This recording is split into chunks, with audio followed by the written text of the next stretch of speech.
Hi, I'm Dave from boyinaband.com, and it's lovely and sunny today. This week I wanted to address those people that claim that it's all about the music. You know, the kinds of guys that when presented with an artist that has a really strong image, will immediately discount the music regardless of how much they might enjoy it, purely based on the fact that they've put effort into their image, generally saying something like, they're trying too hard, they should just focus on their songs, it's all about the music, man. I think image can be a positive thing. To clarify, by image I don't just mean the visuals associated with the music. I'm referring to the stories and ideas associated with it as well. I think by discounting this, they're missing out on a hell of a lot, and I want to present my proof in the conventional method of a thought experiment involving a cat. So we've got this cat who has just released a hip-hop album.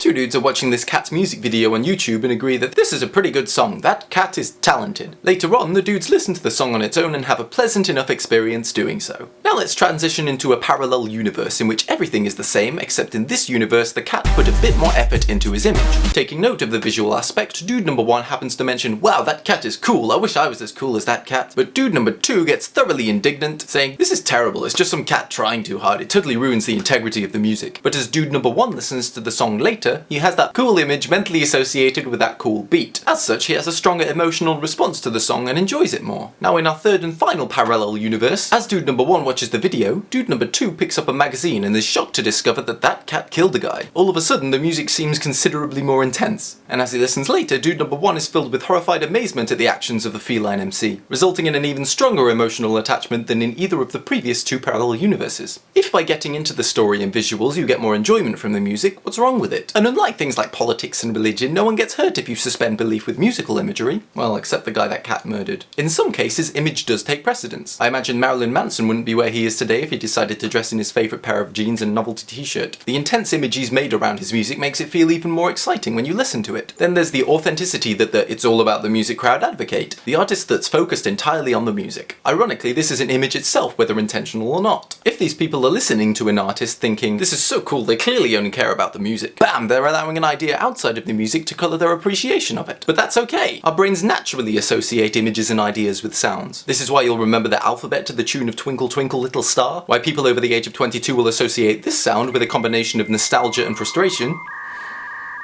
and why when people hear this, it's perfectly natural to associate it with this, but perhaps not this. One way to think about it, if you hear something like this, you'll probably end up thinking about something like this. And the sound itself isn't interesting, but the image it triggers is. Someone who'd lived at the top of a mountain their whole life and never seen the sea would be wondering why the hell you were enjoying this random noise. But you can see that the mental imagery plays a huge part in your appreciation of sound. What I'm getting at is that if you're actively trying to ignore your ability to associate imagery with music, it's a huge wasted opportunity to feel even stronger emotions when you're listening to songs. If you don't immediately discount the culture associated with the music you're listening to, you might find that you enjoy it in an entirely different way. Those are my thoughts. What do you think when it comes to imagery in music? Whether you're pro or anti-image, I'd love to hear what you think in the comments. Don't forget to hit like and favourite if this video resonates with you, and subscribe for weekly Boy in a Band videos. Cheers for watching and have a nice day!